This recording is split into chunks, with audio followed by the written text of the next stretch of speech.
Setengah jam sebelum tiba waktu fajar, salah satu apoteker yang saat itu sedang berada di dalam apotek terkejut karena seseorang mengetuk pintu dengan sangat keras. Dan ketika dia membuka pintu, ternyata itu adalah seorang pria muda yang berusia 30 tahun. Pakaian yang dikenakannya mencerminkan keadaannya yang kurang mampu. Lalu pria itu menangis dan berkata, "Tolong saya dokter, istri saya sedang duduk di bajai yang ada di depan apotek dan akan melahirkan." Maka apoteker berkata kepadanya, "Saya seorang apoteker, sedangkan dia membutuhkan seorang bidan atau dokter wanita untuk melakukan persalinan."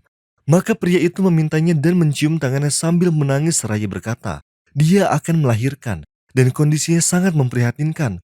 Tetapi tak ada satupun rumah sakit yang mau menerimanya karena kami tidak memiliki biaya untuk persalinannya. Di bawah tekanan yang sangat mendesak dan keadaan genting, apoteker itu pun mengambil alat bedah serta alat perban biasa yang ada di apotek. Lalu segera menghampiri wanita itu, maka dia menemukan bahwa sang janin itu setengah kepalanya telah keluar. Maka dia langsung mengeluarkan bayi itu kemudian memotong tali pusarnya. Dia membantu pernafasan untuk si bayi, lalu berurusan dengan tali pusar dan kemudian melepaskan plasenta dalam keadaan gelap yang hanya diterangi oleh cahaya yang berasal dari handphone. Lalu, hanya membutuhkan waktu 10 menit. Persalinan itu berlangsung dengan lancar dan kemudian sang apoteker kembali masuk ke dalam apotek. Setelah setengah jam, dia berwudu untuk sholat subuh lalu dia dikejutkan oleh pria tadi yang kembali kepadanya setelah dia mengantarkan istri dan putrinya ke rumah. Dia mengetuk pintu apotek dan berterima kasih kepada apoteker lalu memberinya 300 pound, yang mana itu adalah seluruh harta tersisanya yang ia miliki. Maka apoteker itu pun menolak untuk mengambilnya. Lalu tersenyum seraya berkata kepadanya, "Jumlah ini adalah hadiah dari saya untuk si cantik yang baru saja lahir ke dunia ini." Lalu pria itu menangis dan memeluk apoteker, kemudian kembali ke rumahnya, sebagaimana apoteker juga kembali untuk pulang ke rumahnya. Maka dia menceritakan kepada istrinya apa yang terjadi setelah istrinya terkejut dengan noda darah yang terdapat pada baju putihnya. Setelah 1 tahun dari kejadian itu, istri apoteker hamil dan bidan memberitahukan bahwa letak sang janin miring dan itu mengharuskannya untuk melakukan persalinan secara sesar. Ditambah lagi, keadaan anak itu sangat lemah dan berisiko terhadap hidupnya. Bahkan perawatannya bisa berlangsung selama 2 minggu atau lebih. Maka, sang apoteker membawa istrinya ke tempat dokter dan semuanya mendiagnosa seperti itu. Bayi itu harus sudah lahir dalam 2 hari. Jika tidak, maka akan berbahaya bagi kehidupan sang ibu dan si anak. Apoteker berangkat menuju ke apotek, berusaha menyediakan kebutuhan yang cukup. Pada saat itu, ia tidak mampu menyediakan biaya yang cukup untuk persalinan dan perawatan yang dibutuhkan. Ditambah, sementara itu di awal tahun 2017, sebagian besar apoteker hanya bergantung pada modal utamanya, yaitu obat. Itu pun jika persediaannya masih ada, mengingat harga obat yang sangat tinggi, ditambah sulitnya ketersediaan dari sebagian besar obat-obatan tersebut. Dan dalam keadaan yang membingungkan itu, tiba-tiba ia dikejutkan oleh sebuah telepon setelah 1 jam di apotek. "Bawalah istri Anda kemari," yang pada saat itu keadaannya sangat menderita. Maka apoteker itu membawa istrinya ke bidan yang pernah mengatakan ketidakmungkinannya untuk melahirkan dalam keadaan normal dan harus dilakukan dengan cara operasi atau sesar.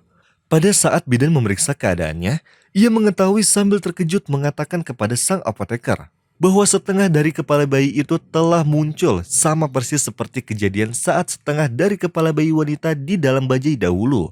Maka kelahiran pun terjadi secara normal dengan bantuan apoteker. Dan itu tidak memakan waktu lebih dari 10 menit. Dan kejutan terbesar adalah bahwa anak itu lahir dalam kondisi yang sangat baik dan tidak membutuhkan perawatan apapun selain infus dengan harga 5 pound.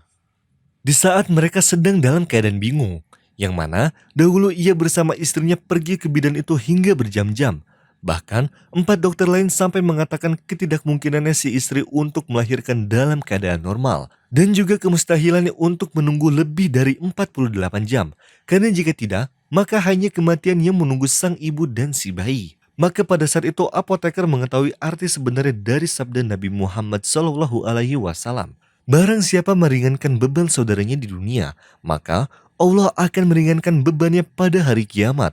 Dan barang siapa yang memudahkan yang sedang kesulitan, maka Allah akan memudahkan urusannya di dunia dan di akhirat. Dan barang siapa yang menutupi aib saudaranya, maka Allah akan menutupi aibnya di dunia dan di akhirat. Dan sesungguhnya Allah selalu menolong hambanya selagi hambanya menolong saudaranya.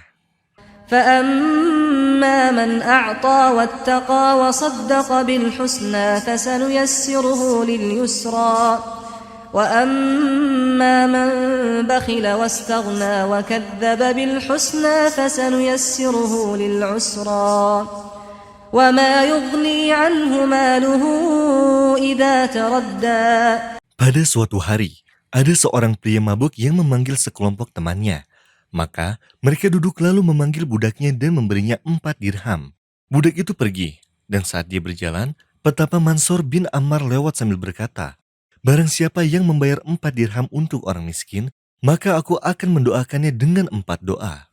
Kemudian budak itu memberinya 4 dirham. Maka Mansur ibnu Ammar berkata kepadanya, "Kamu ingin aku mendoakanmu apa?" Maka budak itu berkata, "Saya memiliki tuan yang kejam, dan saya ingin selesai darinya. Yang kedua, agar Allah mengganti 4 dirham saya. Dan yang ketiga, agar Allah mengampuni tuan saya.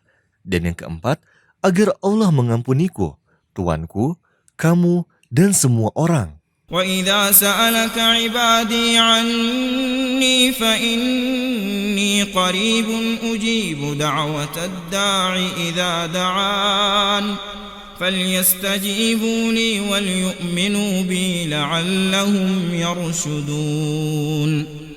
Maka Mansur ibnu Ammar mendoakannya.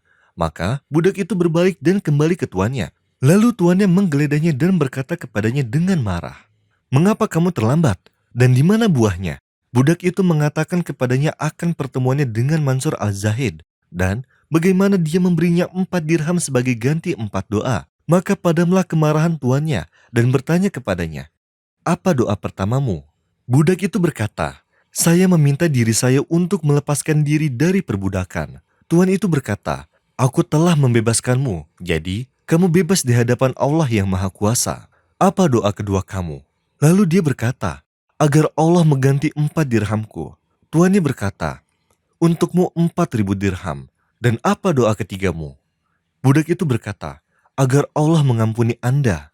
Kemudian tuan itu menundukkan kepalanya sambil menangis. Lalu dia mengambil cangkir anggur dengan tangannya dan memecahkannya dan berkata sambil menangis, "Aku bertaubat kepada Allah dan aku tidak akan pernah kembali bermaksiat."